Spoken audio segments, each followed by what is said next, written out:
Thank you. Welcome to the Companion Animal Subcommittee of the Full Committee on Agriculture and Natural Resources. We have 5 bills to hear today, but first I'd like our subcommittee to introduce themselves, starting with Vice Chair Senator Favola.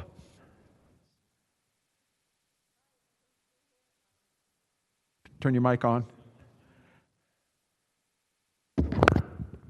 Good afternoon. I'm pleased to be here. I represent the 31st Senate District, which is portions of Arlington, Fairfax, and Loudoun County.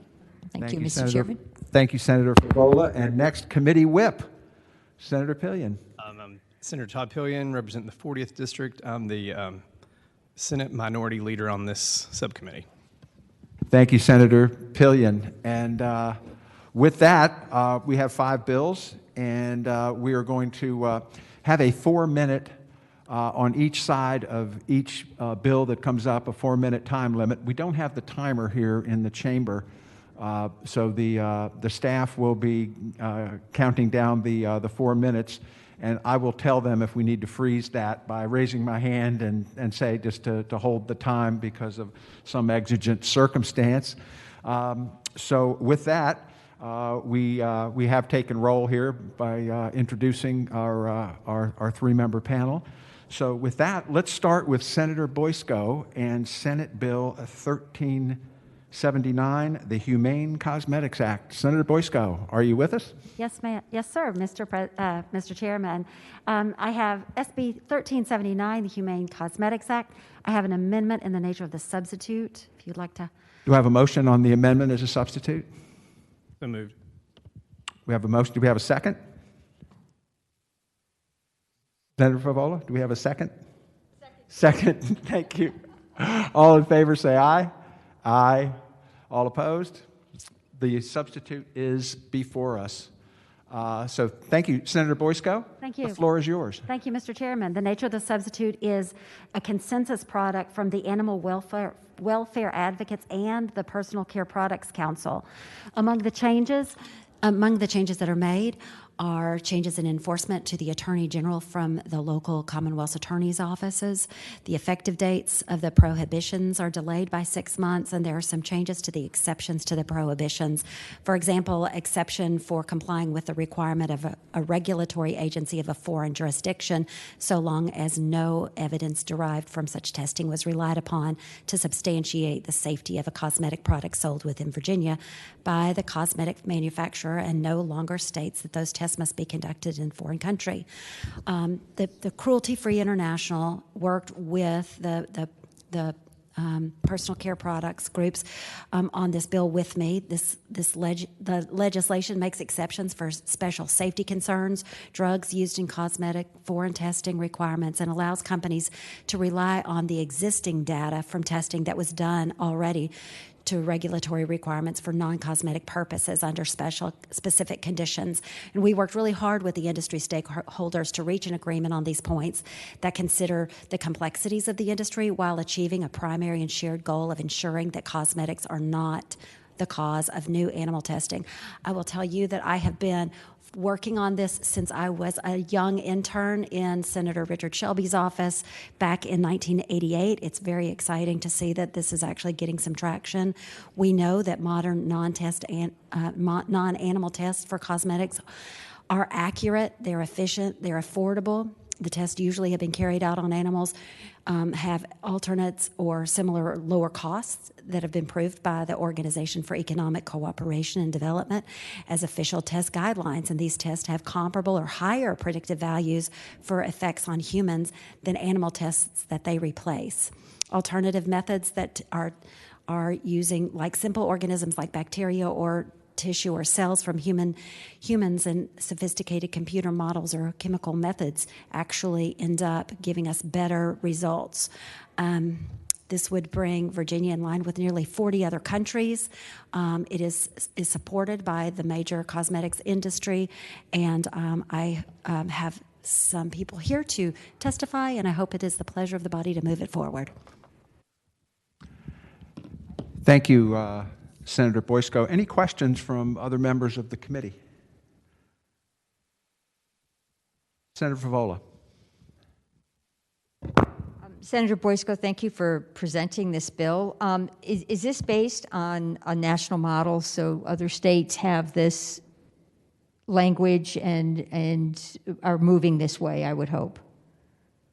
Yes, Mr. Chairman, Senator Favola, that is accurate. This is a coordination and collaboration of two nationwide groups, Cruelty International and the Personal Care Products Council. And this bill has, just last week, Maryland was considering a very similar proposal.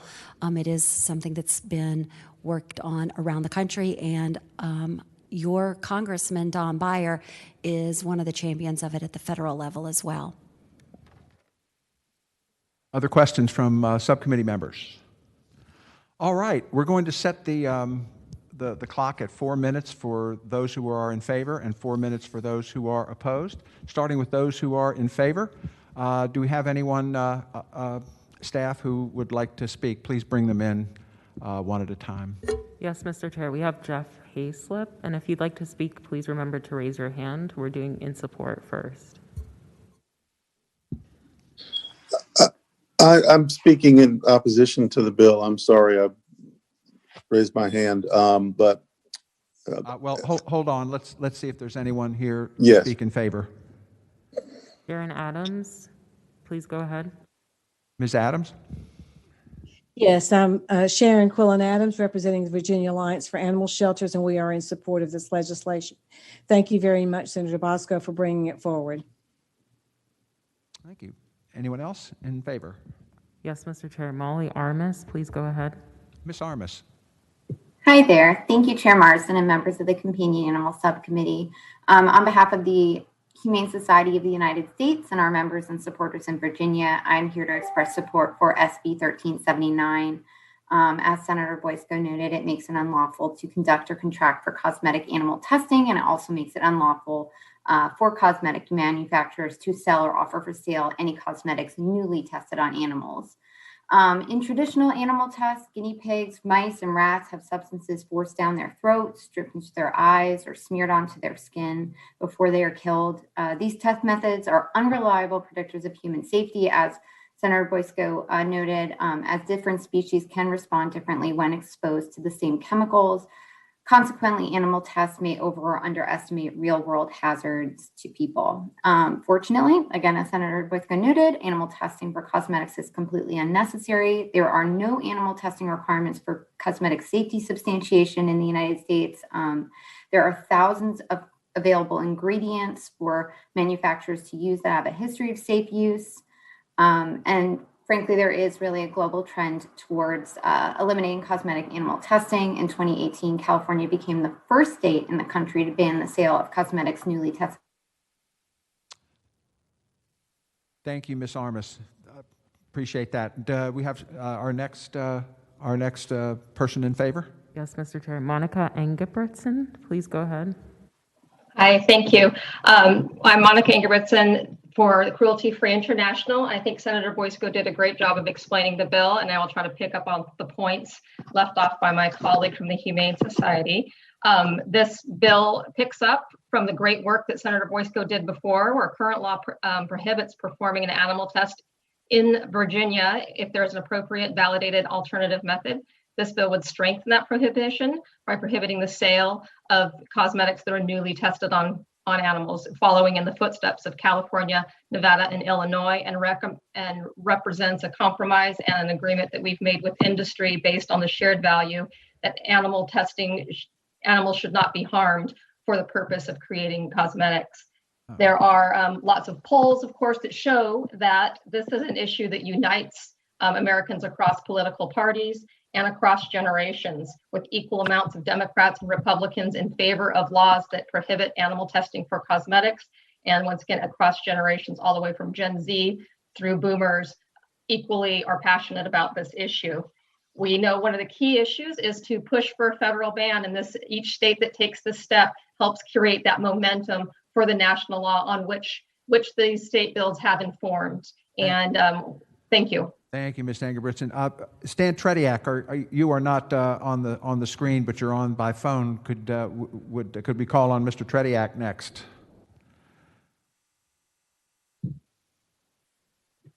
Yes, Mr. Chair. You should be able to speak. Stan, are you available to speak? Let's come back to Mr. Tretiak. Anyone else in the supportive column here that would like to speak? Very quickly, we're running short on time. Yes, Mr. Chair, we have Holly Hazard. Please go ahead. Okay. Thank you, Mr. Hi, Chairman. Holly. Hi, thank you, Mr. Chairman and members of the committee. I want to affiliate myself with the remarks of both Molly and Monica, and also just as a note state that this is the first issue that I worked on out of law school, and I am surprised to learn today that I probably knocked on Senator Shelby's door and talked with Senator Boysko in the early or mid 80s. The only point that I want to make in addition is that these tests are prohibited by the European Union, and that the United States would bode well for the United States to look at all the alternatives that are available that were not available in years past, and to enact this legislation. Thank you. Thank you, Holly. Is Stan Tretiak available to speak now? Okay, moving on. Stan, we'll come back to you at some point in time if we can. Any others who need to speak? At this point in time, the case has been laid out pretty well. We're short on time. Just if you could introduce yourself and tell us that you're in support, what organization you represent. Anyone else in the queue? Yes, Mr. Chair, we have Alexander McCauley. Please go ahead. Okay, Alexander? Good afternoon, Mr. Chairman. Alexander McCauley on behalf of Johnson & Johnson. We support the bill and appreciate all the hard work of Stan Tretiak and PCPC to work with the various other organizations to make it happen. Thank you. Thank you, Alexander, and tell J&J to get that vaccine going, will you? Yes, sir, I will. All right, thank you. Anyone else in support, very quickly? Yes, Mr. Chair, we have two. Daphne, please go ahead. We have, I'm sorry, what? We have two. Mr. Two? Chair. Let's do it real quick. Just let us know that you support and who you represent. Daphne, please go ahead. Hi, this is Daphne Nekmanovic with PETA, and I echo my colleagues' comments. Thank Senator Boysko for introducing the bill. Our membership supports the bill. Thank you. Thank you, Daphne. And one more? Yes, Mr. Chair. Heidi Meinzer, please go ahead. Good afternoon, Mr. Chairman and members of the subcommittee. This is Heidi Meinzer, and on behalf of the Virginia Federation of Humane Societies, we also support the bill. All right, thank you. Those opposed, can we bring those in opposition to speak to the bill? Yes, Mr. Chair. I believe we have Jeff Hayslip. And just a reminder, if you'd like to speak against the bill, please raise your hand. Hi, this is Jeff Hayslip. I'm the Commonwealth's Attorney for Fluvanna County, and I'm the speaking on behalf of VACA. We did oppose the original version of the bill. I spoke with Delegate Corey's office last week, wasn't able to speak with Senator Boysko. We see now that the language has been changed to give the 8 Attorney General's Animal Law Unit the jurisdiction over this. Our only complaint, we certainly are against animal testing. Our only complaint was that Commonwealth's attorneys who wouldn't have the training or investigators to do it were the ones who were in the original bill. Now that it's been changed, we no longer oppose the bill. Thank you, Senator Boysko, and thank you, Mr. Chairman. Thank you, Mr. Hayslip. And yeah, I thought that was a pretty good amendment. That would have put you guys in a tough spot. So I'm glad it's with the people who know how to do this. Stan Tretiak, you are available now, I believe. No? I don't see him, Mr. Chair. Okay. All right. Well, you certainly were, your view was represented, Mr. Tretiak. Thank you. Anyone else in opposition to the bill? I don't see anyone, Mr. Chair. All right, there we go. So the bill is before us. Any further questions or comments from the committee? Mr. Chairman, I move to report the bill, and I don't think it has to go to finance. I think it's just a straight report to the floor. It would appear to be that way, Senator Favola. Thank you. We have a motion to report. Do we have a second? I'll second that. We have a second. All right. All in favor, say aye. We're Aye. on the board. Aye. Don't we have to go on the board? No. No. We're a subcommittee. Okay. We're a subcommittee. We can just go, and that we're recommending to the full committee 3-0 to report the bill. It is still up to the full committee to make the determination. So thank you all, committee. Thank you, everyone, for your testimony. Next up, Senator Stanley's Senate Bill 1417. Senator Stanley, I see you out there. As long as you're in America, you're legal to present your bill. And but I don't know where you are, but we'll trust that you're within the borders. Yes, Mr. Chairman, I can assure you that I'm within the borders and in the confines of Henrico County at this point in time at my house. I appreciate you allowing me the time to present my bill. Senate Bill 1417 grows out of a visit that, Mr. Chairman, you and I made to a certain facility with regard to animals that were being raised and then sold for medical testing.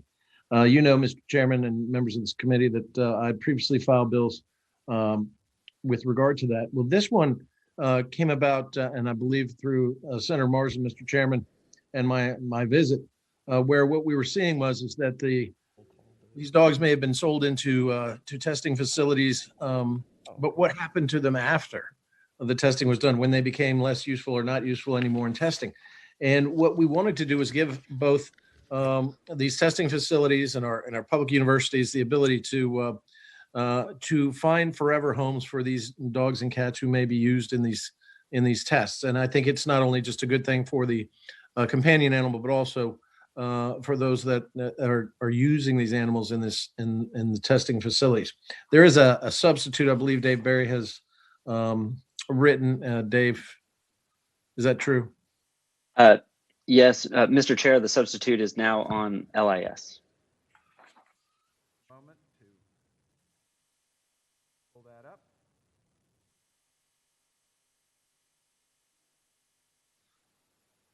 And Mr. Chairman, your microphone may be off, so I don't hear you, but. We're just taking a moment here to pull up the substitute on the system. I'm a little slow on this, so.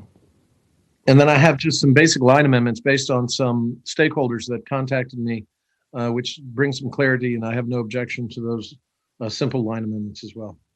Okay.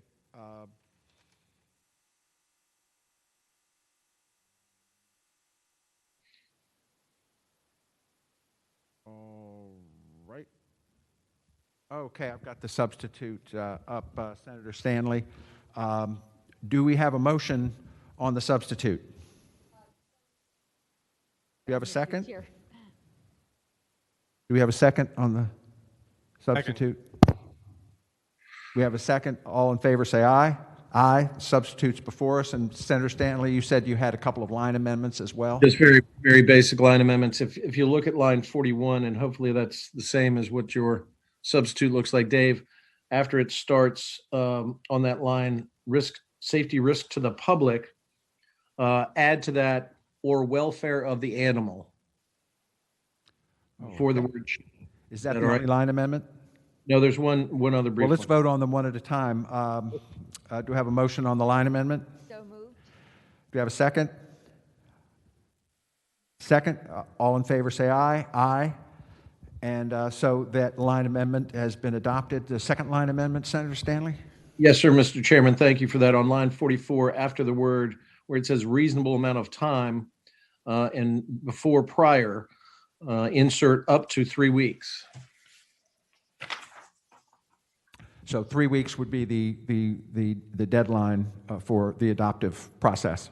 It gives more spacing and time and more definition to that as well. Yes, sir. All right. Do I have a motion on that? So moved.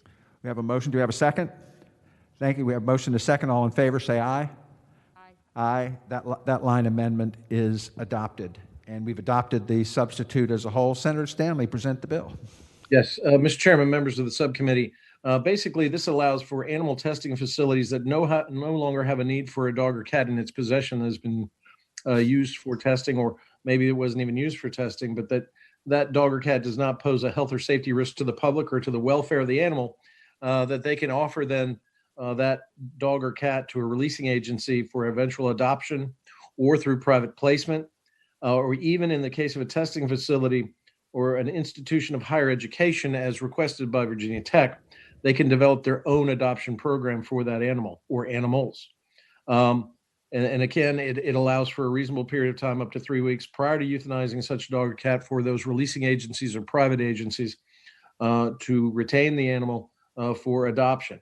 And then it also provides for where an animal testing facility can enter into agreement with the releasing agency for the implementation of the provisions of this section. And it also allows for a release of liability, and that is that an animal testing facility shall not be liable for any harm caused by or any defect suffered by any dog or cat adopted pursuant to the section. So that we're going to encourage these dogs and cats to be adopted out after their usefulness as an experiment, as a subject of an experiment, has ended, but that it doesn't create an issue of liability for that testing facility. So this bill is lovingly called by my kids Marzy's bill, based on a rescue animal from a testing facility that is named after Mr. Chairman. So for Marzy and all the Marzys out there like her, who's an incredibly wonderful dog, every day is Christmas for that dog. I want every dog that or cat that goes through the experimentation process or sold or bred for that to have an opportunity to have that kind of freedom and love that dog Marzy has at our house. And that's the bill, Mr. Chairman. Thank you, Senator Stanley. And that dog, was it not plucked from a group of 5,000? And is it not now known as America's luckiest dog? Mr. Chairman, I would agree, and it is lovingly named after you. And that's not pandering to this committee, I swear. You have not compromised the chairman. Thank you. Thank you. Questions from the committee, from the subcommittee? Senator Pillion, Senator Favola, any questions? Okay. Well, not at this moment. I'd like to hear public. Okay. So we have 4 minutes for those for and 4 minutes for those against. And if you could open the room up and identify our first person in favor. Yes, Mr. Chair, Holly Hazard. And just a reminder that if you'd like to speak in support of the bill, please raise your hand. Thank you, Mr. Chairman. Again, I'm Holly Hazard, President of Humane Dominion. My remarks are supported by the Humane Society of the United States, the Virginia Federation of Humane Societies, and Homeward Trails. They would like an opportunity to speak if there's time. Over 60,000 dogs and 20,000 cats are used in U.S. laboratory research every year. It's very easy for humans to compartmentalize our relationship with animals. Some we love, some we eat, and some unwittingly give their lives to make products for humans. If you think of your own pet, likely a beloved family member, the only difference between him or her and an animal born in a cage with limited stimulation, subjected to scary and sometimes painful research, is just luck, unless you're Marcy, in which case you sort of get a bonus chance. They never catch a ball, sneak a treat, or get to snuggle next to someone warm. The very least we as humans can do in a civilized world is give them one chance at a loving forever home when we're done with them. We're a society all about recycling. If we can give an empty Coke can or a beer bottle another chance, we should certainly be civilized enough to provide this opportunity for a living, innocent animal. And I urge an aye vote on SB 1417. Thank you. Thank you, Ms. Hazard. Next into the queue. Daphne, please go ahead. Please unmute yourself. Daphne, you need to unmute yourself. There you go. Hello. Sorry about that. I'm Daphne with People for the Ethical Treatment of Animals. Thank you, Chairman Marsden, Senator Stanley, for introducing this bill. I will echo Holly's comments, and we support the bill. Thank you. Thank you, Daphne. Next in the queue. Tabitha Treelor, please go ahead. Good afternoon, Mr. Chairman and members of the committee. My name is Tabitha Treelor, and I'm the Director of Communications for the Richmond SPCA. We're a private nonprofit humane society that cares for approximately 4,000 homeless dogs and cats annually, most of whom we transfer to our Humane Center in Richmond from municipal shelters in order to provide life-saving rehabilitation and veterinary treatment prior to adoption. I'm speaking in support of Senator Stanley's bill to require animal testing facilities to offer dogs and cats a chance at adoption before euthanizing these animals. Virginia releasing agencies such as ours have the expertise and experience to care for these animals, address their medical and behavioral needs, and prepare them to be pets at the end of their time in research so they can live out their lives in homes, hopefully homes just as good as Senator Stanley's. And we understand that some of the universities ask that this bill allow them to create their own adoption programs or work with out-of-state entities. That amendment is agreeable as long as it ensures that those organizations have the adoption of these animals as their primary purpose. And so we urge your support of this bill and that you will vote to report. Thank you. Thank you. Next up in the queue. Homeward Trails Rescue, please go ahead. Hi, my name is Sue Bell. I'm the director of Homeward Trails Animal Rescue based in Fairfax Station, Virginia. I strongly support this bill and want to thank Senator Stanley. We've had the privilege and the opportunity to work with our nearby George Washington University around a similar program when they were testing hounds in their heart lab, and reached out to us many years ago for the opportunity to find the dogs that were done with the testing in their lab to secure adoptive homes. And that was a very successful program, and we certainly hope that it will be allowed at a greater level through this bill. Thank you. All right. Anyone else in the queue? Yes, Mr. Chair. Sharon Adams, please go ahead. Thank you again, Mr. Chairman, members of the committee, Senator Stanley. The Virginia Alliance for Animal Shelters is in support of this bill. We would ask that you consider, I don't know that we need this as a line amendment, but that the releasing agency include sharing all of the information about the animal that we would require of other releasing agencies in the Commonwealth, including the ASTEL policy. Otherwise, we are very much in support of this bill. Thank you very much. Senator Stanley, how say you to that recommendation? I think that's a reasonable recommendation. I think whenever you take a dog, and especially out of the environment that it's been in this particular type of environment, that kind of information can be helpful. And I would hope that as the bill allows for those testing facilities to work out and develop a program by which these adoptions can occur, that would be a part of that. If it's necessary to include an amendment to this, then I think once we get to committee and before we get to the floor, we'll look at that. But what we have here is that we also have in this that the facility may enter into an agreement with the releasing agency for the implementation of the provisions of this section. That is found on lines 45 and 46. So that was contemplated that there would be more than just come get the dog. And I would certainly think that when it became law, that the testing facility would work with the releasing agency for the implementation of those things. But certainly, Mr. Chairman, I'm not against something like that as well. Mr. Meacham of Division of Legislative Services, is that something that you can do if it is the will of the subcommittee to recommend that to the full committee? Certainly, Mr. Chairman, yes. And Dave and I will keep our ears open and write down anything we need to work on it after the meeting. Thank you. And I would ask, is there a motion on that to be recommended to the bill? So moved, Mr. Chairman. Senator Favola. Did you want a motion? Yes. So I will make that motion.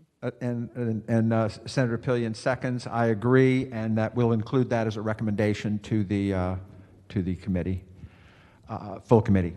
All right. Anyone else just like to tell us who you're with and that you support? Yes, Mr. Chair, we have 5. 5. Very, very quickly, who you are, who you support, and let's take it from there. Who's next? Monica Engebretson, please go ahead. Monica Engebretson for Cruelty Free International in support. Thank you. Elizabeth Hooper, please go ahead. Good afternoon, Mr. Chairman. Elizabeth Hooper with Virginia Tech. We appreciate the patrons' willingness to allow Virginia Tech to establish its own adoption program, and we support the bill. Thank you. Go Hokies. Next. Heidi Meinzer, please go ahead. Good afternoon, Heidi Meinzer with the Virginia Federation of Humane Societies, and we also are strongly in support of the bill. Thank you, Ms. Meisner. Next. Catherine Strauss, please go ahead. Thank you, Chairman Marsden, members of the subcommittee. Kathy Strauss from the Virginia Animal Control Association. We support the bill. We want to thank Senator Stanley and also thank him for agreeing to include the disclosure ASTEL provision. Oh, okay. Thank you. Okay. And next? Stephanie Kordick. Hi, my name is Stephanie Cordick. I'm a veterinarian, and I represent the Twin County Humane Society. We serve Carroll and Grayson counties in the city of Galax. We would like to voice our support for SB 1417, please. Thank you. All right, time for those who are opposed to the bill. Is there anyone in the queue who is opposed to the bill? If so, please raise your hand. Okay, doesn't seem to be there is. And please be careful about thanking Senator Stanley. It just encourages him. So, at any rate, do we have a motion on a recommendation to the committee? Mr. Chairman, I move that we report the bill. The bill is, the motion should be to recommend to the committee, full committee. We have a second? We have a second from Senator Pillion. I'm told we have to have a roll call vote. So, Senator Pillion, how do you vote on that? Thank you. Senator Favola? Aye. The chair votes aye. The bill is recommended to the full subcommittee. Senator Stanley, next we have Senate Bill 1412. Are you ready? Yes, Mr. Chairman, I am ready. 1412 aligns our private pet shops and pet stores that offer on dogs and cats and animals to have the to the code in code section 3.26511.1, adding a subsection D. What it does is that section says no pet shop shall sell or offer for sale or adoption animal unless the pet shop has obtained from its staff, its owners, directors, managers, members, and operators, and animal caregivers a statement that specifies that each of those individuals has never been convicted of animal cruelty, neglect, or abandonment, and then would provide updates if facts and circumstances of that change. And also that no person who would purchase or adopt a pet shop, an animal from a pet shop, would also sign a statement that they have not been ever convicted of an animal cruelty, neglect, or abandonment charge. Mr. Chairman, members of the committee, what this does, this is not something new or putting something on pet stores that no other agency in the Commonwealth has. In fact, we already have in the code, Mr. Chairman, in code section 3.26546, that our public shelters must obtain the same certifications of no convictions from shelter directors, operators, staff, and animal caregivers. The same thing, that they've never been convicted of that. Public shelters must also get those statements from releasing agencies that they transfer animals to, and they also must get a statement that they've not been, that this person has not been convicted of animal cruelty or abandonment from any adopters or fosters that they utilize from the public shelters. Moreover, Mr. Chairman, members of the committee, 3.2 of the Virginia Code -6548 requires private shelters that they must abide by the same requirements as the public shelters, as I've previously stated, under 6548 subsection A. It also includes that directors, operators, staff, animal caregivers, the same classifications that are included in my legislation, Senate Bill 1412, also must sign the same statement. And moreover, Mr. Chairman, members of the committee, we already have established in the code under Virginia Code section 3.2-6549 that other releasing agencies, including foster-based rescues, and other releasing agencies must also abide by the same requirements as public shelters under the statute that I've previously stated, which was 3.26549A. So it also has the same redundancy for not just caregivers, but directors, operators, staff, and fosters. So all we're doing is bringing pet shops in line with the other requirements that we have already in the Virginia Code to make sure that those persons that are working in and around pets and around companion animals have never been convicted of animal cruelty or animal desertion or abandonment. And so, Your Honor, Mr. Chairman, that's the bill, and I welcome any questions from the committee. Thank you, Senator Stanley. Are there any questions from subcommittee members to Senator Stanley? Mr. Chairman, I have a what I feel like is a very friendly substitute amendment in the form of substitute that will strengthen this bill. Okay, could you please report that? It should be available on LIS. Mr. Chair, it's available on LIS. Excuse me one moment while we pull it up.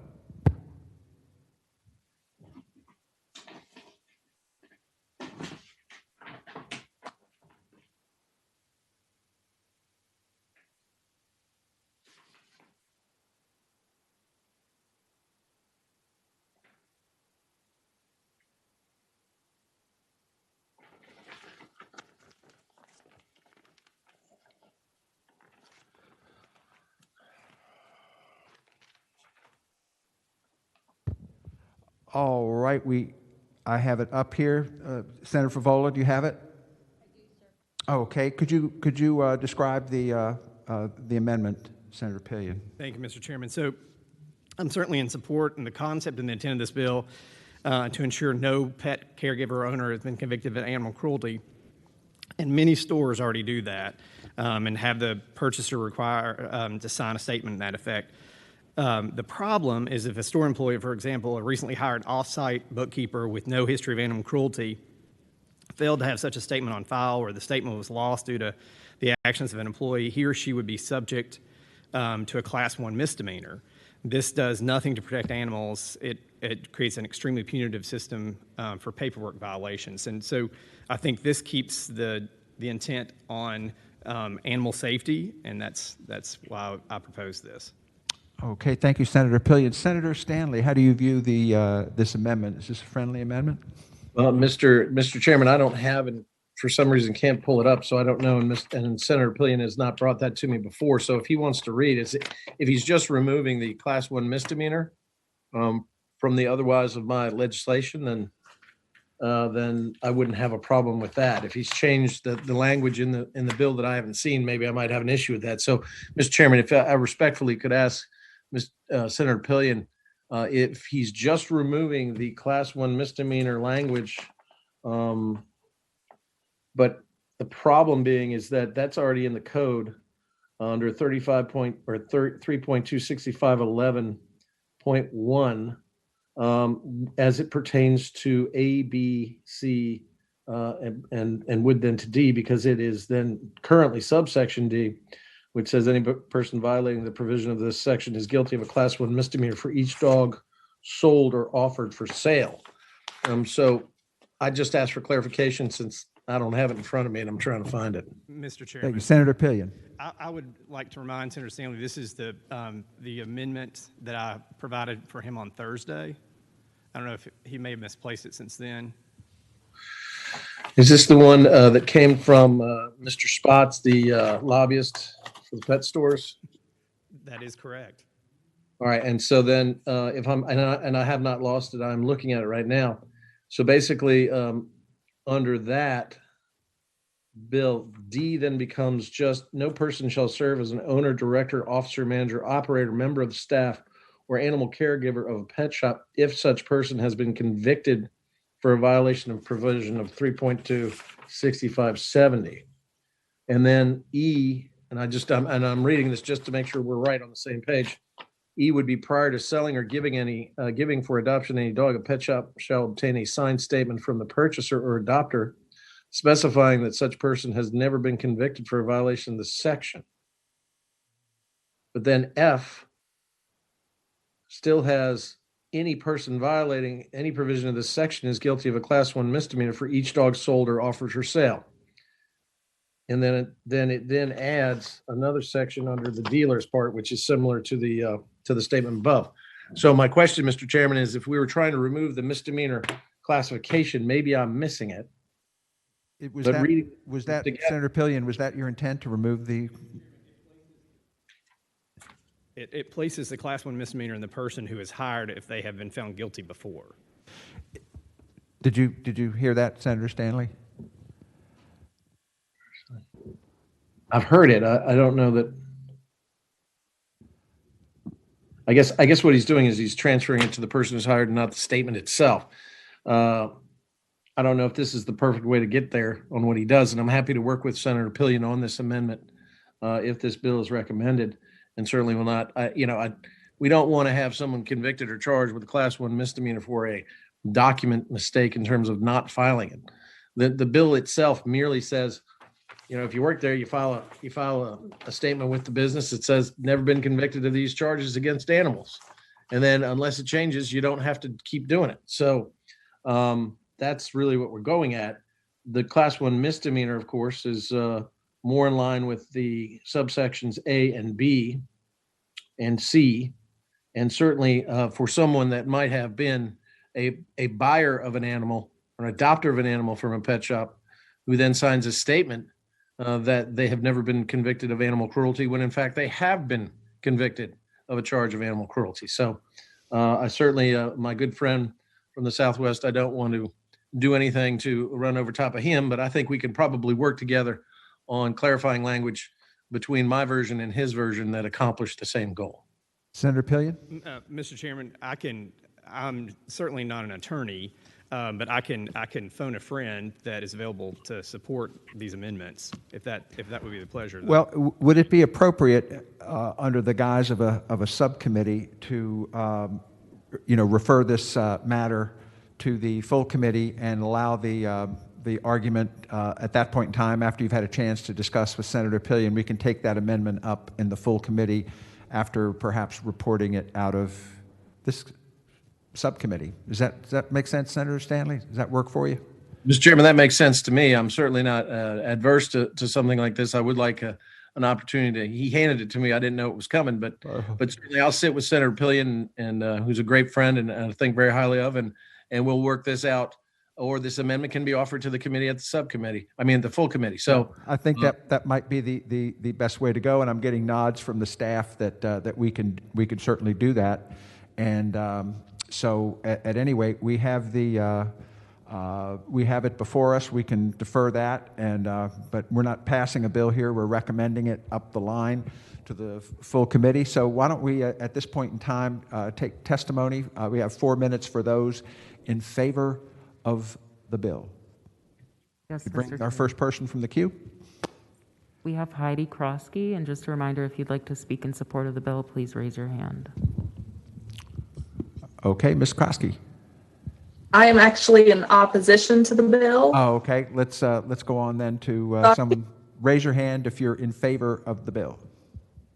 Mark Bowles, please go ahead. Mr. Bowles, are you there?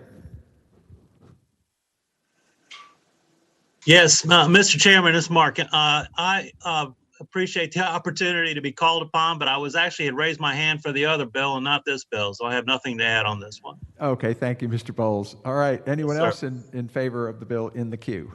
Heidi Meinzer, please go ahead. Ms. Meisner. Thank you, Mr. Chairman and members of the subcommittee. Again, I'm Heidi Meinzer, and I'm speaking as the president of the Virginia Federation of Humane Societies, as well as Homeward Trails Animal Rescue. The Federation is Virginia's oldest and largest membership organization. We represent well over 100 shelters, rescues, and animal welfare professionals across Virginia. And Homeward Trails, which I'm the president of the board of, is the largest private shelter in North Virginia based in Fairfax Station. We strongly support this bill, and Senator Pillion's amendments do make it stronger. We have one suggestion that we would like to work with Senator Pillion and Senator Stanley on, with including convictions for lack of adequate care, neglect, and abandonment, which was in the original, and only cruelty, it seems, is in the amendment. So we would ask that convictions for all of those things be included.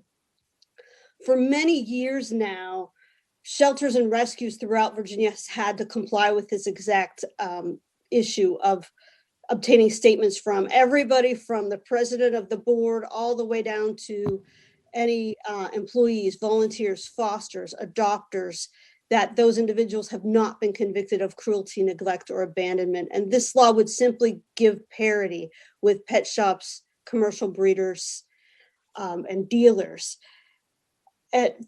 We've just had here in Northern Virginia in the last several years 2 instances of 2 different pet shops, one in Fairfax County and one in Fairfax City, that have had employees and owners who have been convicted of abuse and neglect, and those individuals just jumping over into another company.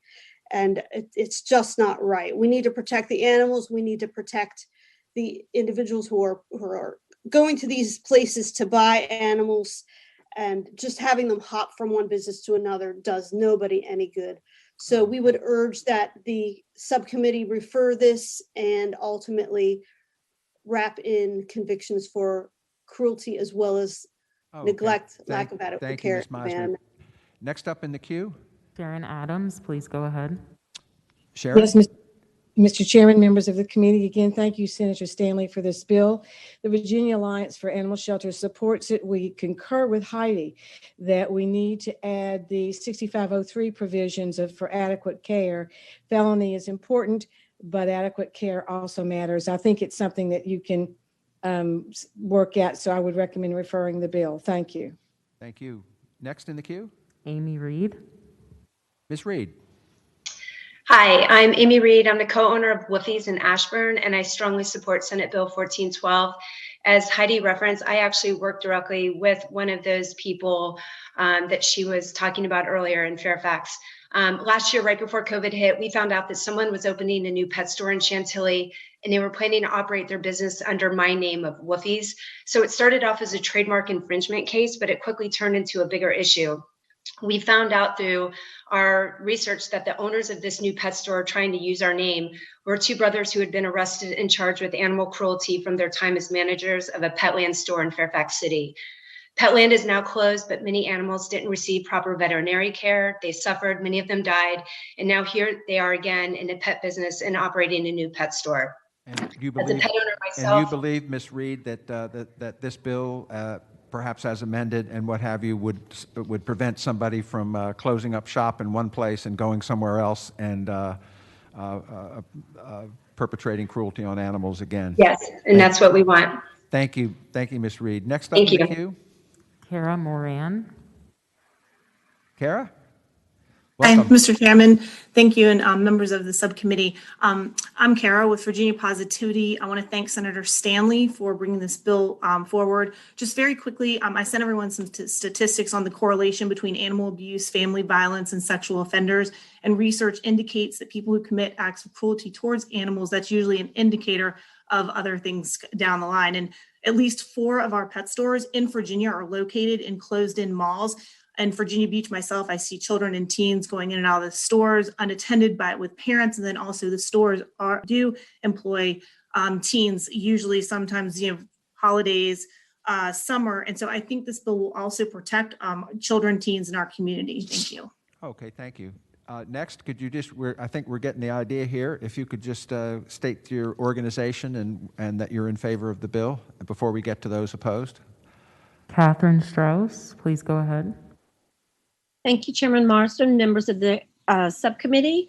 Kathy Strauss from the Virginia Animal Control Association. We support the bill, and we also support the enhancements that have been suggested by others. Thank you. Thank you, Ms. Strauss. Next.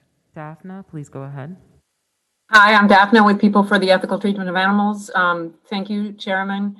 Thank you, Senator Stanley. I will also concur with Heidi Meinzer's comments, and we support the bill and recommend the enhancements as well. Thank you. Thank you, Daphne. Anyone else? Yes, Mr. Chair, we have 3. Stephanie Kordick, please go ahead. Twin County Humane Society supports this bill. Thank you. All right. Anyone else? Yes, Mr. Chair. Holly Hazard. Thank you, Mr. Chair. Again, Holly Hazard from Humane Dominion. We wholeheartedly support the bill. I just wanted to note that if the amendments are not clear to me, but if the amendments leave room so that pet shop workers are left to a lower standard in terms of ensuring that animals are cared for properly than those of humane societies, that we would ask the legislature to look at that again, because there's no reason to have 2 standards. Thank you. Thank you, Ms. Hazard. And I will say this, is that when we do get this to full committee, if there's any discussion needed on the amendments that Senator Stanley, Senator Pillion will work on, usually we don't take testimony, but if there's anything there that people need to address, I'll ask the chairman, Senator Peterson, to on at least this one bill to allow for a little bit of testimony as related to the amendments. Okay. Thank you, Mr. Chairman. Okay, next. And our final speaker is Richa Sonifrank. Please go ahead. Hi, we're residents of Alexandria, Virginia. We do echo the sympathies of some of the other people I've spoken so far. The only thing that I would add, I'm familiar with the specific scenario of Petland and the concerns that came up there. I would encourage people to consider that it does create a state of unfair competition when someone's able to essentially break the law and then reopen a business without any significant penalties being faced. Oh, okay. One of the people involved did face jail time, but the other one only saw a $500 fine, and that was after not having to provide proper medical care, not having proper nutrition or food provided to their dogs, that essentially led to a lot of them dying. So it basically means that those companies that are following the law do suffer because of the ones that are breaking the law. Thank you. Good information. Next. Those are all that supported. Okay. Mr. Chair. Could I ask that former Delegate Habib on those opposed? Could we start out with Mr. Habib, and then we'll move on to others who are opposed? Mr. Habib, are you there?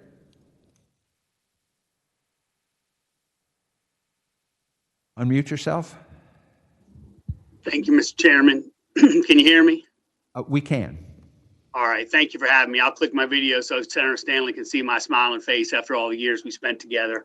And I appreciate Senator Stanley's efforts here. I'm here today as an attorney on behalf of several of the pet shops. And at the risk of turning this into the Judiciary Committee, let me just make a couple points as to why it is very important that this subcommittee actually adopt the substitute and not send the bill forward as proposed.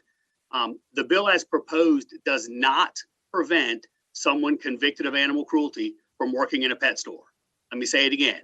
The bill as proposed does not stop someone convicted of animal cruelty from working in a pet store.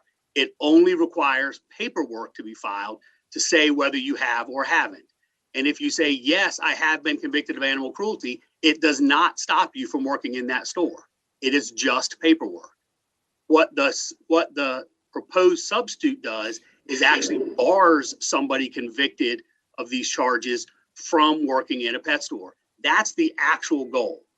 Secondarily, the bill as introduced makes the paperwork violation a Class 1 misdemeanor. As Senator Stanley knows, Class 1 misdemeanors include domestic violence, DUI, cruelty to animals. If you skin a cat for the purpose of creating a garment, it's a Class 1 misdemeanor. So we are equating a paperwork violation to that. Now, there was a reference made to 6546 and 6548, and there actually is a very important distinction. Those are paperwork statutes that do not carry a criminal charge. The enforcement mechanism for the shelters is not a Class 1 misdemeanor. It is an action by the commissioner to enjoin a violation. That is a civil action to bring a shelter into compliance. It is not a criminal charge. And so what the amendment does is says it is a criminal violation to work in a pet store if you have committed animal cruelty, and you are not allowed to sell or transfer a dog to someone who's committed animal cruelty. I think that actually does what Senator Stanley is looking for. It protects animals. It gets the bad actors out. We've heard about Petland in Fairfax. The bill as introduced would not stop those people from opening a new store. It wouldn't. You are allowed to open a store under the bill as introduced, but not the substitute. The substitute would preclude somebody from owning a store if they had committed that violation. So I would strongly encourage the committee, and I'm happy to answer any questions. I strongly encourage the committee to adopt the substitute if you're going to advance the legislation. Thank you. All right. We can certainly recommend the substitute, but we'll have to take it up at the full committee. Senator Stanley, what do you say to our learned friend's assertions here? I came into the legislature on a special election with Delegate Habib. I was sad to see him go, but now I'm not as sad to see him go. But now, listen, we certainly want to accomplish everything that we're trying to accomplish here to make sure that we do not have people who have harmed animals being around animals that are being offered for adoption or sale. And again, I would remind everybody who's on this call and also members of the subcommittee that I'm more than willing to work and sit down with Senator Pillion and the stakeholders to make sure that we accomplish everything we're trying to accomplish here. So, and I certainly respect Mr. Habib, have for a long time. And I hate saying that on a recorded device like this, but now it's in the record. So I appreciate it. he says. And so, Senator Stanley, if we, just recommended the substitute, it would still have to be dealt with on the floor, and you'd have a chance to address it then if it does not do what Delegate Habib asserts that it will do. Does that work for you? Mr. Chairman, I didn't know that you started believing everything Delegate Habib told you back when he was sitting in the House of Delegates. But be that as it may, what I'd ask for is that maybe whatever the recommendation of this committee, that we be given a chance to maybe merge the two if possible to accomplish what we're trying to do, if there's a way to do that as well. Okay, thank you. And I appreciate that, Delegate Habib, and I'll remind him that there was no immunity for toy trains, big immunity for full-size trains. Just wanted to take that gig. No immunity. Never immunity. Okay. All right. Anyone else who's here to speak in opposition to the bill? Yes, Mr. Chair, we have Heidi Krosky, and just a reminder to raise your hand if you'd like to speak against the bill. Ms. Krosky.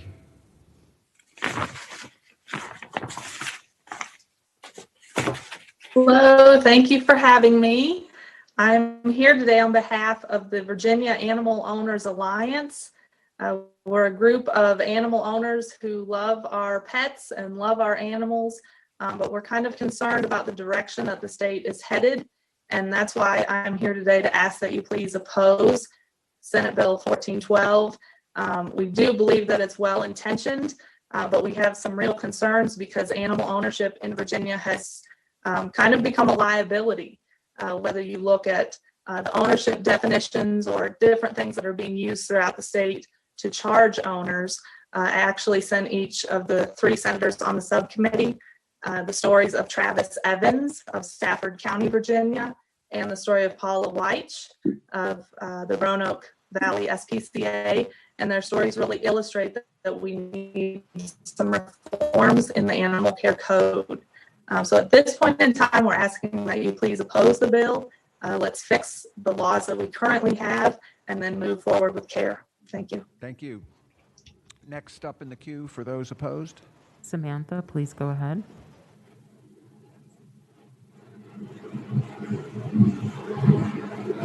Samantha, are you there? Yes, actually, it's not Samantha. My name's David Foley with Pet World. I had an issue with trying to log on to this hearing, and so she actually lent me her log on. Mr. Chairman and members of this committee, I've been in the pet business for 42 years. I strongly believe in everything that you want to do. I think you're trying to clean the act up to get the bad actors out, and that I actually thank the sponsor for doing. We have some concerns about what it's actually doing as far as with employees, that they could possibly be cyberbullied. But other than that, everything we do support the substitute bill because we think it addresses it stronger. We don't have an issue with having employees signing statements that haven't been convicted of animal cruelty, because in all honesty, we don't want them working here. We don't have a problem with people when they buy a dog that they in turn sign a statement saying they've never been convicted. We have no problem with that whatsoever because we want to keep our industry as clean as possible. The only thing that I see that in this bill, the old one, is that it classifies as animals versus dogs. I think the wording should apply to dogs, because I think that's the biggest concern of Senator Stanley. When you get into the part where it has about animals, then you're bringing in people like Petco, PetSmart, Pet Supplies Plus that sell hamsters, gerbils, rabbits, and things along that line. And I don't think you're going to get signatures from those people as far as them not, being compliant or ever being convicted. But as far as the substitute bill, I support that, and hopefully we can come to an agreement on it. Thank you very much for your time. Thank you. Delegate Habib, does the substitute that you are espousing here, does it protect workers who sign that they've not been convicted to keep them from being revealed on a public list? Because there are some people who may call, just because you're working there, you could be a wonderful person and love animals and all that, but that you would be harassed just because of your working at a pet store. Sure. So, Mr. Chairman, that's a good question, members of the subcommittee. It actually eliminates that paperwork requirement for staff, and it replaces it with a prohibition against someone who has been convicted from even being allowed to work there in the first place. And if they do, it is then a class 1 misdemeanor. So it protects the animals by keeping those people out of the shop. It punishes them if they, in violation of the law, try to work in a pet store. And then it protects the employees by not risking their identity becoming public and leading to that cyberbullying issue that you heard about. Delegate Habib, does this put an obligation on the ownership of the pet store to do a background check? No. And that obligation doesn't exist for the shelters either. They have the paperwork request in the shelters, but again, people who commit animal cruelty are not prohibited from working in those places. They just have to say it on a piece of paper. So this bill actually makes it stricter in pet shops by saying they can't work there if they've been convicted of animal cruelty. Okay, but it does protect them from being cyberbullied, if you will, just for having employment there. Correct. Okay, another good point for the substitute. Next up in the queue, let's wrap it up. Just let us know who you are and that you oppose the bill. Next up in the queue. Yeah, our final speaker is Emily Buchanan. Please go ahead.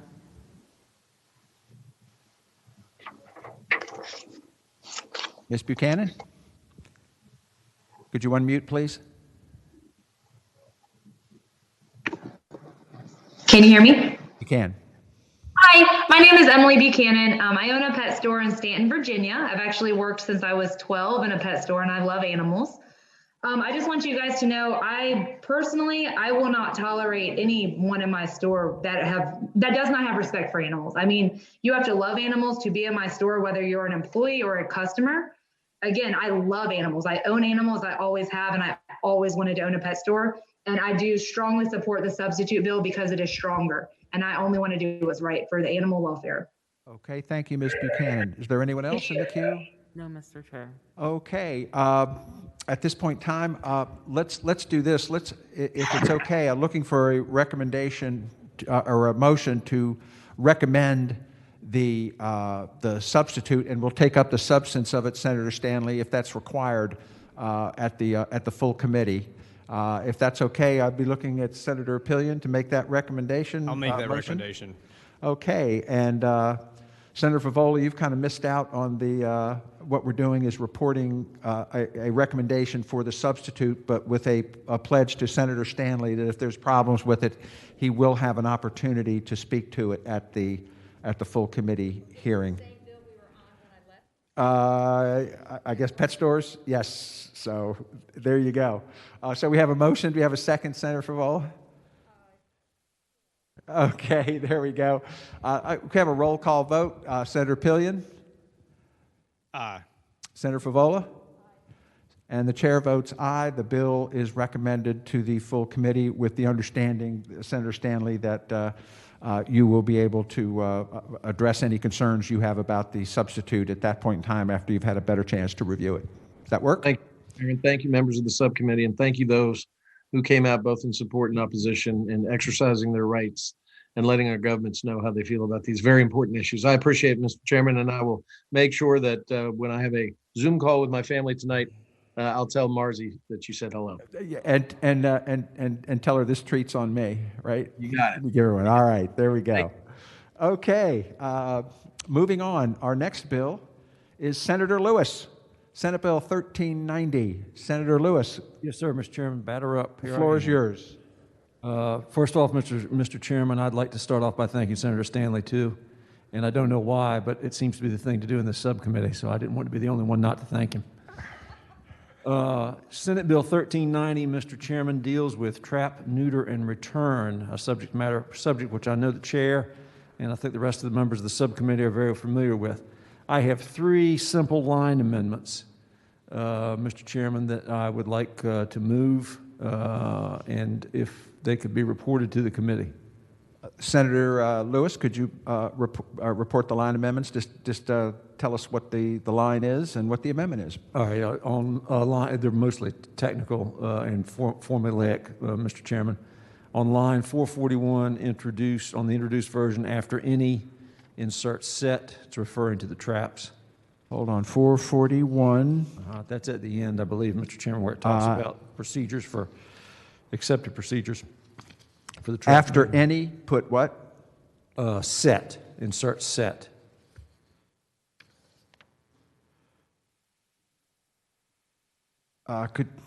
Where does the word set go? After any, on line 441, after any, insert set. Any set TNR program. No, I don't think that's correct, Mr. Chairman. Let me get to it myself. I've got 441. I've got the word any, but it's the first word under number 2. Hang on just a sec. At least in my printed version here. Oh, I'm sorry. After any, yeah, that's right, Mr. Chairman. You're correct. I'm sorry. On 441 also, Mr. Chairman, after trap,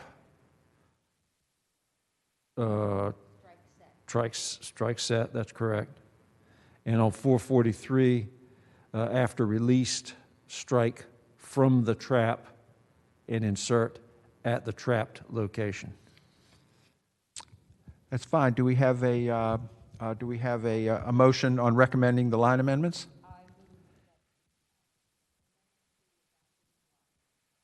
Okay. Do we have a second? We have a second. All in favor, say aye. Aye. So those line amendments are accepted. All right. And Senator Lewis. Thank you, Mr. Chairman. Now I'll give you the gist of the bill. Mr. Chairman, Virginia Code Section 3.2-6546D outlines the proper disposition for animals in public shelters. It does not include a disposition for returning cats to the community as part of a TNR program. So what this bill does is make clear to localities and individuals that that TNR programs are allowed, and also provides that someone returning a cat after it's been trapped and neutered is not guilty of abandonment. So SB 1390 would close the disposition loophole to clarify that everyone, including localities and public shelters, may return community cats to the location where they were trapped. And it would protect volunteers from the charge of abandonment, as I already mentioned. The bill does not mandate, again, this is not a mandate, that any animal shelter or releasing agency must operate a TNR program. This is completely voluntary. Some localities have taken the position that 3.2 does not allow, because it does not expressly mention TNR programs, does not allow TNR programs. And you'll also note where we just were, the section of the bill where we were just dealing with the line amendments, actually sets forth the acceptable practices for a TNR program, which has not been done before. The use of the TNR program, Mr. Chair, decreases the use of other ineffective, inhumane strategies, such as outright ignoring the problem or euthanasia of the community cats. And again, as pointed out for the first time ever, there are standards that are codified for a TNR program. I will also point out that Fairfax is a jurisdiction which for about 12 years now has had a TNR program which has enjoyed great success. This is the best, most effective means of stabilizing and reducing the community cat population, and it is another tool in the toolbox for localities. And so that, Mr. Chairman, is the bill. Thank you, Senator Lewis. Any questions from the subcommittee for Senator Lewis? Okay. Could we have, is former Delegate Dave Albo from Williams-Mullen on the line, who could talk a little bit about the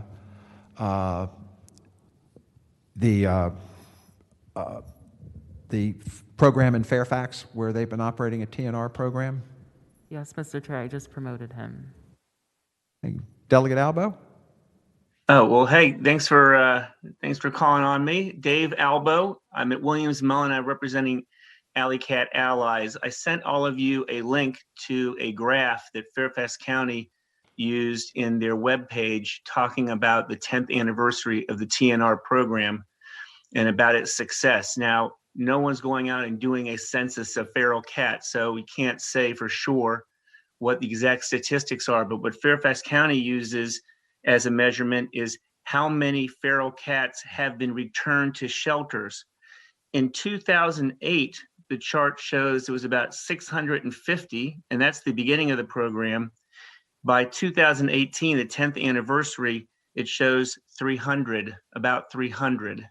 So you can see the chart for yourself. If you wanted to look at it right now, you would Google Fairfax County government, trap, neuter, return, 10th anniversary, and it comes up immediately. Thank you very much. And so, Delegate Albo, so the indications there are that although this was not a scientific survey or whatever, that the data speaks for itself, and that the feral cat population, or colonies, if you will, were reduced in size, therefore protecting birds and cutting down on the spread of disease. Would that be the inference you would have from Well, yeah, that, I don't want to say more than what the statistics show. There's no census of a number of feral cats, but using the measurement that Fairfax County uses in this chart, which is the number of cats that have been returned to shelters, it drops almost 53%. Okay, thank you. Are there others? Let's start the clock on 4 minutes for those in favor of trap, neuter, and return, and the bill that Senator Lewis has before us. Staff, could you open the room up? Yes, Mr. Chair, we have Molly Armis. Please go ahead. Thank you, Mr. Chairman and members of the subcommittee, for the opportunity to speak. My name is Molly Armis, and I am the Virginia State Director for the Humane Society of the United States. On behalf of our supporters, as well as several other Virginia-based organizations, including the Virginia Federation of Humane Societies, Humane Dominion, the Richmond SPCA, and Homeward Trails Animal Rescue, we respectfully urge you to support SB 1390. Our goal is to dramatically and humanely reduce the number of cats outdoors, leading to less risk for the cats, no predation of birds and wildlife, and the elimination of potential public health concerns and nuisance-related issues. Robust TNR programs are part of the solution, not the problem, and should be more widely practiced with broader supports. TNR programs are effective, in line with public opinion, and can access a large, willing volunteer workforce. TNR is the best available solution we have today for managing those cats already living outdoors. To limit the solution to just trap and remove is publicly unsupportable, inhumane, and practically impossible. There is no similar volunteer workforce large enough or willing to conduct such activities. As Senator Lewis noted, SB 1390 simply provides another tool for animal care and control professionals. Without it, Virginia animal shelters will continue to be limited in their ability to proactively manage the community cat population. We know there's been a push for a study committee. This has already been studied in 2012 and 2014 with no meaningful result.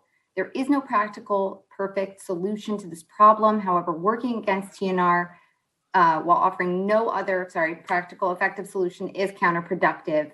Without TNR, without empowering animal shelters, without the additional measures that have been added specifically at the request of wildlife professionals, the cat population will continue to increase. We respectfully request that you support SB 1390. Thank you.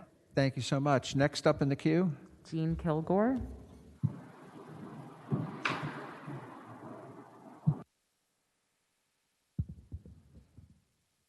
Ms. Kilgore, could you unmute?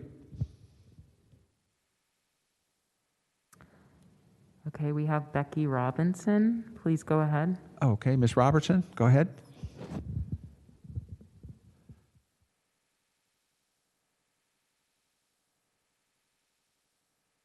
Ms. Robertson doesn't appear to be there either. Is there anyone else in the queue on the? I'm sorry. I apologize. Oh, Ms. Kilgore? Is that This you? is Becky Robinson. Becky? Yes. Okay. Well, hold on. Who is speaking right now? Is that Miss Becky Robinson? Yes. Yes. Okay. Ms. Robinson, go ahead. Hi. Thank you so much. My name is Becky Robinson. I'm the president and founder of Alley Cat Allies. Thank you to the chairman and the subcommittee. I live in Arlington, Virginia, and I've called the Commonwealth of Virginia my home for the past 3.5 decades. And on behalf of our Virginia supporters, we support this bill 1390. My organization is dedicated to saving and improving the lives of cats right here in Virginia and across the country and the world. I started the group to save cats, including those who call the outdoors their home. I thought stabilizing their populations could and should be done in a way that we could save the money for taxpayers and deliver better cat population control. We're also known as the global engine of change for cats, having spent the last 3 decades spreading the word about TNR and helping local municipalities adopt it. This bill, SB 1390, should not be controversial. Some local localities think they can practice TNR and some think they can't.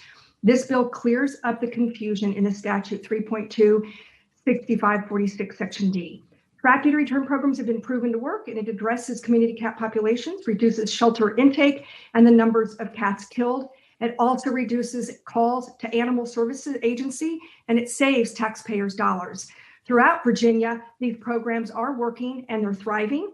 This bill would put to rest what ambiguity may exist in people's minds, whatever that, and that's never a bad thing. We feel like this would be an improvement to the statute. Okay, thank you, Ms. So thank you. Thank you, Ms. Robinson. Next in the queue, We have Stephanie Kordick. Please go ahead. Ms. Cordick. Hi there. Once again, I'm Stephanie Kordick. I'm a veterinarian, and I'm here today representing the Twin County Humane Society. We've been in operation for 20 years, and we operate the only TNR program in Carroll and Grayson counties in the city of Galax, and we fully support SB 1390. Thank you. Thank you. Next up in the queue, Jean Kilgore, are you prepared to speak? Hello. yes, Ms. Kilgore, you have the floor. Thank you. I'm a resident of St. Paul in Wise County and a member of the Wise County Humane Society. And I ask that the committee support this bill. It's extremely important given the number of stray and feral cats that we have. Thank you. Oh, okay. Thank you, Ms. Kilgore. Is there anyone else in the queue? Yes, Mr. Chair. Susie Fields, please go ahead. Yes, my name is Susie Fields. I'm with Smith Animal Rescue, located in Senator Pillion's district of Smith County, and strongly encourage the committee's support of this bill. Thank you. Thank you. Anyone else in the queue? Yes, Mr. Chair, we have 10. 10? Yes, Mr. Chair. Okay, everybody take 3 to 5 seconds to tell us that you support, and if you're just a private citizen concerned about this, or whether you're part of an organization. But I think we've got the gist of why people are supporting the bill. So let's just go through it real quick. Just tell us who you are and what organization you're with. Linda Fritsch, please go ahead. Fritsch with the Animal Defense League of Washington County, Senator Pillion's district, based out of Abingdon. We support the bill immensely. Thank you very much. Next. Julia Winston. I'm Julia Winston from Wise County with the Wise County Humane Society, and our membership supports this bill. Thank you, Ms. Winston. Next. Heidi Meinzer. Heidi Meinzer with the Virginia Federation of Humane Societies and Homer Trails Animal Rescue. We strongly support this bill. Thank you. Next. Tabitha Treelor. Is the one where... Hi, I'm Tabitha Treelor with the Richmond SPCA, and we also support this bill. Thank you. Thank you. Next. Holly Hazard. Ms. Hazard, could you unmute? Thank you, Mr. Chairman. We want to affiliate ourselves with the comments of other speakers, and we strongly support the bill. Thank you. Deborah Griggs. Okay. I'm sorry, I had a Zoom something. I am Deborah Griggs with Animal Resources know what I'm doing. Whitewater in Norfolk, Virginia, and we strongly support the bill. Thank you. Next in the queue. We have Jillian McPhee.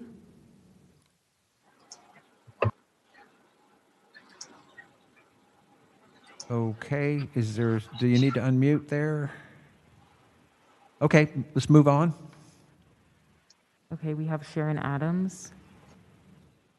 Thank you, Mr. Chairman. This is Sharon Adams representing the Virginia Alliance for Animal Shelters. We are opposed to this bill. Well, we're just doing the people who are Sorry? in favor. We're doing the people who are in favor of it right now. We'll get right back to you.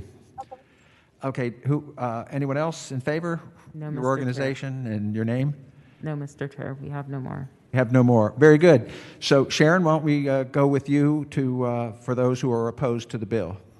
And there are a number of us. I hope you'll give us an opportunity. I do want to mention the Fairfax data. Please understand, I'm looking at the Fairfax County intake policy, and it says the DAS does not accept healthy, stray, outdoor, feral, or free-roaming community cats. So there's absolutely no mystery about why the number of cats that they took in has gone down, because they have a policy not to accept the outdoor cats. The studies that are peer-reviewed studies indicate that TNR does not result in reductions of cat colonies, except for the fact that, of course, cats die. They die in very horrific, suffering, painful, terrible ways. And folks who are representing TNR don't ever talk to you about that. They only talk about the euthanasia. But the cats that are abandoned outside also die. They're not immortal. They're well-meaning and good folks who are feeding cats and taking care of cats and who are bringing cats in to be neutered. But this bill does not do any of that. It doesn't require the neutering of the cat. It doesn't require the feeding of the cat. It doesn't require veterinary care for the cat. We did tethering last year. Everybody was all upset about dogs staying out when it was too hot or too cold. And yet here we are with the bill that says just dump cats back outside. We don't care how the weather is for them. So this bill doesn't protect cats in any way. It's an absolute abrogation of cats. It's cruel to neighbors who don't want cats in their community, and it's cruel to wildlife, and I'll let others speak to that. Thank you. Thank you, Ms. Adams. Next. Edward Clark. Yes, Mr. Chairman, members of the committee, thank you very much. My name is Edward Clark. I'm the co-founder and president of the Wildlife Center of Virginia, which is not only our nation's, but the world's leading teaching and research hospital for wildlife and conservation medicine. I'm also representing tonight the Wildlife Society, the organization for professional wildlife biologists and wildlife managers. While I had originally intended to catalog for you the carnage carried out on wildlife as the reason for my opposition, I reread the bill. The bill has nothing to do with whether TNR works or doesn't work. It has everything to do with whether those who believe it works should be exempted from the law. And for that reason, we are strongly opposed to it. The fact that Senator Stanley's excellent bill says that someone working in a pet store to stock inventory must undergo some sort of background certification should be a standard that should not be ignored when dealing with TNR, and yet there is no such standard. Few standards that exist are standards that should apply to all engaged in animal welfare, not simply those working in large institutions. It's not the institutional practitioners of TNR that are really the problem. It's the freelance independents that get to make up their own rules, do their own thing, and have no scrutiny, oversight whatsoever. We oppose this bill very, very strongly because we should be able to hold all engaged in animal welfare activities to a standard of performance that is articulated before they're given permission to be involved. And we should be able to hold our public shelters to a higher standard than private organizations. Thank you, Mr. Chairman. Thank you, Mr. Clark. Thank you, Mr. Clark. Next up in the queue, Annie Bradfield, please go ahead. Ms. Bradfield. Hi, thank you for having me. I'm Annie Bradfield. I'm the Executive Director of Blue Ridge Wildlife Center, which is located in Clark County, Virginia. I'd like to echo Edward Clark's sentiments and strongly oppose this bill on behalf of myself and the staff at the Wildlife Center.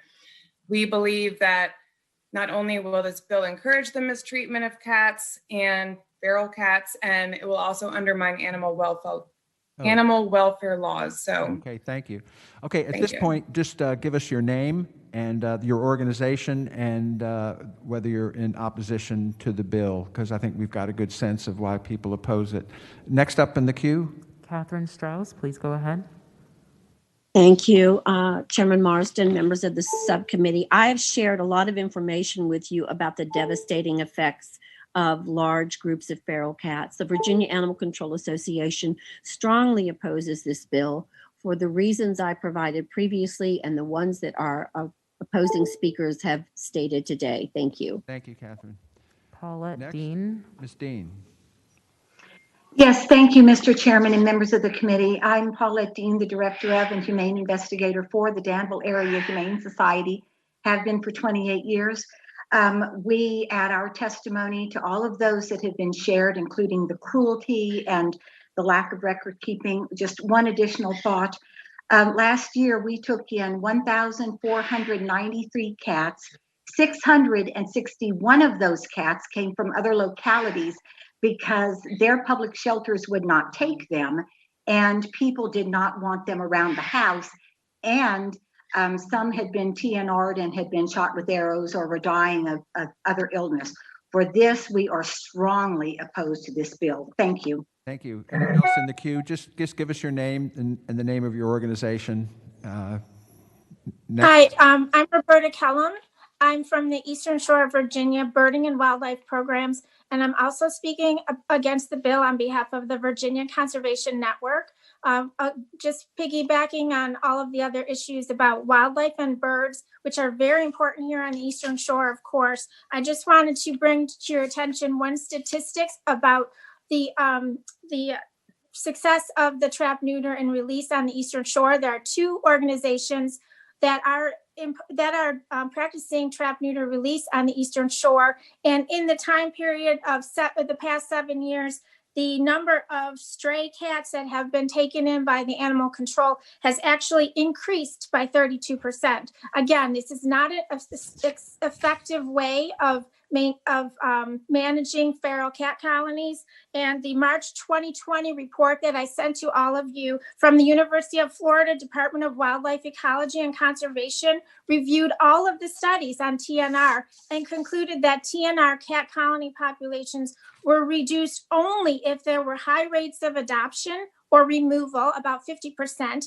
If there were high rates of neutered cats, Okay, 70 Ms. to Kellum, 90%. we got it. You're No immigration. against. Thank you. Thank you. Please, your name, your organization, your opposition. We've got to move on. Next. Thomas Blackburn.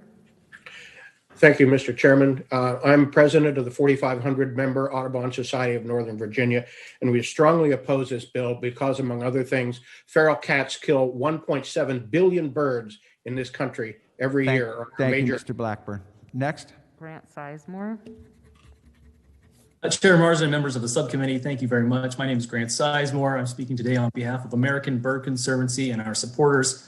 Because this bill establishes exemptions for the care and control of that undermine the care and control. Mr. Sizemore, are you against the bill? Yes, sir. I am very much against the bill. Next. Heidi Krosky. Yes, my name is Heidi Krosky. I'm with the Virginia Animal Owners Alliance, and we ask that you oppose this bill. Thank you. Next. Daphna Nakmiknovich. Daphna, you've got to unmute. Unmute, Daphna. So sorry. Mr. Chairman, members of the committee, we strongly oppose the bill on behalf of our 133,000 members and supporters in Virginia. And I will note that we are told every year, don't bring us bills that you guys don't agree on. We've agreed on every single other bill that was brought in front of you today. This is a controversial issue that merits additional studying, and it is important that you hear both sides. I've got your message, Daphne. I've got your message. You're against it. Next. Dr. Ernesto Dominguez. Mr. Dominguez. I am Dr. Dominguez, a private practitioner, and I'm against the bill. Thank you. Barbara Slatcher. Barbara. Hi, I am a wildlife bird rehabber in the state of Virginia, and I am against the bill. Thank you. And all right. Is that everybody? We have one final speaker, Mr. Chair. Terry Cuthriel. Okay. One more. Yeah, hello. Yes. Yeah, this is Terry Cuthriel, and I am representing the Virginia Society of Ornithology, and we are extremely opposed to this bill. Thank you. Okay. Is that everyone? Yes, Mr. Chair. Okay, there we go. All right. Panel, we have heard the bill. I will say this: we have had this before us before. The question is whether we're going to proceed in this direction or continue to operate as we always have in the Commonwealth. So, do I have a motion on recommending this bill and the line amendments to the full committee? Senator Favola. Here. Okay, my read of the bill is this is local option, and this would apply to, I guess the localities would be participating in a contract with their public shelters or with the shelters that are charged with picking up stray. Senator Lewis, you want to take that as a question? Yeah, Senator Vol, I think I understand your question a little bit better now than when we discussed it a minute ago. So what this is doing is clarifying that trap, neuter, and return programs are not prohibited by statute. There is some confusion. For instance, Fairfax has had a program now for over 10 years. Yes. And I think Ms. Kellum, one of the speakers, mentioned on the Eastern Shore of Virginia, there are volunteer programs in place. So I think that's all that it's saying, is that you making it clear to localities that they can, and shelters and individuals, that they can do these things, that people are not guilty of abandonment once they return the cats. And it also, for the first time ever, codifies the procedures of what is required of a TNR program. Okay. And so one other thing I want to point out, one of the speakers too, Mr. Chairman, members of the committee, said that the program does not require sterilization, but in fact, it clearly does on lines 232 through 238, not only sterilization, but rabies vaccination as well. And so to my mind, the question is it the status quo? Because nobody here on the opposition today has offered an alternative except the status quo. And I just don't think the status quo for a lot of localities is acceptable, Mr. Chairman. Thank you, Senator Lewis. It's been my experience, too, in the communications I've had with certain individuals that, again, they object to it without a meaningful alternative. I have a follow-up question, either for the Senator Favola. either for the patron or for council. There was some reference by the speakers that there's no standards here, or the treatment standards are lacking. You're just, in effect, enabling the TNR program to go forward at the will of, shelters or jurisdictions or whatever. Are there standards somewhere that I'm missing, or? I think, Mr. Chairman, I Senator think, Lewis. Senator Favola, if you look at lines starting on 434 all the way through 450, you will see the standards. And again, right now, there's some would argue that these types of practices are already allowed, but with no standards. So, Got it. So, is TNR going on without any standards right now? I believe that would be correct, Senator Lewis, that I don't know what standards Fairfax County, for instance, or the programs on the Eastern Shore, what they have imposed on themselves, but there are no state requirements. This would put state requirements in This effect. actually puts state requirements in, and right now it could be going on, people not knowing that they don't technically have statutory authority, but it's going on now without any standards. So this is sort of cleaning up a current practice and bringing it up to a standard. right. And Mr. Chairman, also just one, I say small, but actually it's not that small. Not only in a TNR program as set forth in this statute, not only do you have to sterilize, neuter, you have to rabies vaccinate as well. So that's an important consideration. There we go. All right. Any other questions, Senator Pillion? Mr. Chairman, I'm ready to make a motion. Senator Pillion, your motion. I move to report as amended. Okay. To recommend recommend as amended. Do we have a second? We have a second. We have a roll call vote. Senator Pillion, how do you vote? Aye. Senator Favola, how do you vote? And the chair votes aye. Thank you all very much. I know this is a very difficult issue and what have you. I think the sense of the committee is that this moves the ball forward in terms of some of the requirements and standards that are now in place. And let's see if this works. If not, we'll revisit it in future years to see if somebody has a better plan and the financing to perform that plan. But thank you all very much for your participation here today. And so the bill is recommended to the full committee. With that, I will turn the chair over to our vice chair, Senator Favola, so that I can present my dangerous dog bill, which is Senate Bill 1135. Senator Favola, could you? Okay, you got it.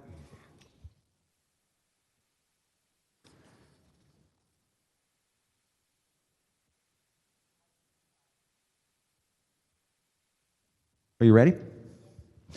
Thank you, Senator Favola. This is basically mostly a reorganization, a restructuring of the dangerous dog bill for clarity and for proper sequencing. The Virginia Alliance for Animal Shelters, in partnership with the Virginia Animal Control Association, VACA, solicited comments on this statute through workshops, surveys, and public meetings over the past 1.5 years and has worked with all the stakeholders to achieve agreement. This bill is supported by the Office of the Attorney General, the Virginia Federation of Humane Societies, the Virginia Alliance for Animal Shelters, and the Virginia Animal Control Association, all of those in support. There's an average of about 12,000 dog bites on humans reported to the Virginia Department of Public Health each year. This is a public health and safety bill. Victims of dangerous dogs were not included in previous legislative proposals, but their input has been actively sought for this proposal. The bill reorganizes the statute for chronology and clarity.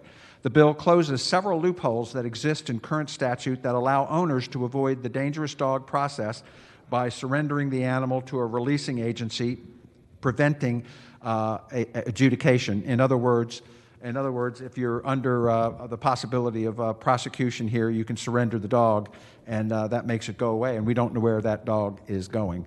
The bill provides timeframes for court hearings in the dangerous dog process. This bill does not change the elements of what constitutes a dangerous dog. It does not change the requirements for owners of dogs found to be dangerous. It does not exclude or include any animals that were not in the original statute. This bill does not increase penalties, but has been made consistent with other statutes. This bill clarifies the duties of owners and animal control officers to ensure public safety. The purpose of this legislation is to clarify and strengthen the statute for animal control officers, the courts, dog owners, and victims. And there are so that, Madam Chair, is the bill, and here to take any questions. And the person who has really been the leading advocate for this, Sharon Adams, is on the line and can answer technical questions probably better than I can. So, Senator Marsden, Favola. this is an administration bill, correct? That's my question. I don't believe it's an administration bill. I do believe, though, that it is. It has the support of the Attorney General's office, which, if that's an administration bill, but it is supported by the Attorney General's office. Okay, very good. All right, the bill is before us. Are there folks who want to comment on the bill? I don't know how many commenters we have. Sean, do you know? I believe that we have three. Okay, 3 commenters. And if we could, Madam Chair, if we could start with Sharon Adams, who is in support and has been the driving force behind this Herculean effort to straighten this code out. I will start with Sharon Adams, and I'll ask each commenter to keep their remarks to 2 minutes. Go ahead, Ms. Adams. Thank you, Madam Chairwoman. This is Sharon Adams with the Virginia Alliance for Animal Shelters, and I must first thank the Senator for carrying this bill for us. I have to thank Scott Meacham, who's done an incredible job in making us smarter than we really were when we started. And I also want to thank the AG's office, the Virginia Federation of Humane Societies, and the Virginia Animal Control Association, who partnered with this. This bill is to clean up the dangerous dog statute so that it's more usable, more functional, clearer for everybody, for victims, for dog owners, for animal control officers, and for courts. And what we've done is to get rid of a lot of the redundancies, the duplications, and we've strengthened some of the definitions and the understanding. We also have, for the first time, involved victims who heretofore have been ignored with regard to this legislation. And there are 12,000 people bitten by dogs every year in Virginia, and that doesn't include the animals that are attacked. They have every right to believe that this statute will allow us to proceed keeping dogs in the community when appropriate and consistent with public health and public safety. That's what this bill does, and I urge your support for it. Thank you very much. Thank you, and thank you for your brevity and clarity. Will the clerk call the next speaker? Yes, Madam Chair. Catherine Strauss, please go ahead. Thank you, Madam Chair, members of the committee. I want to echo Sharon's thank yous to all the participants without repeating them. We have worked very hard on this bill for a year and a half. We have tried to let everyone contribute and let them be heard and share their viewpoint.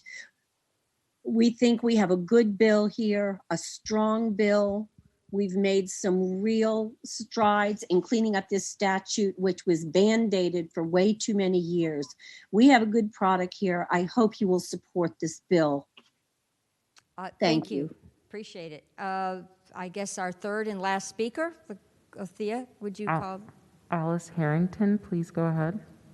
Thank you. Alice? Hi, I'm Alice Harrington, and I represent the Virginia Federation of Dog Clubs and Breeders, and we support this bill. And I commend Sharon and Kathy for their extraordinary work. It reads really well. Thanks. Thank you. Okay, the bill is before us. Senator Marsden. I think Daphne from PETA would like to comment. Oh, there's another speaker? I apologize. Please let the speaker into the chat room. Thank you, Senator Favola. Thank you, Mr. Chairman. We support the bill. We commend Sharon and Kathy on their hard work, and we thank you, Senator Marsden, for carrying the bill. And I echo everyone's comments. Thank you. Thank you. It's so lovely to have such collaborative remarks. Thank you. Appreciate it.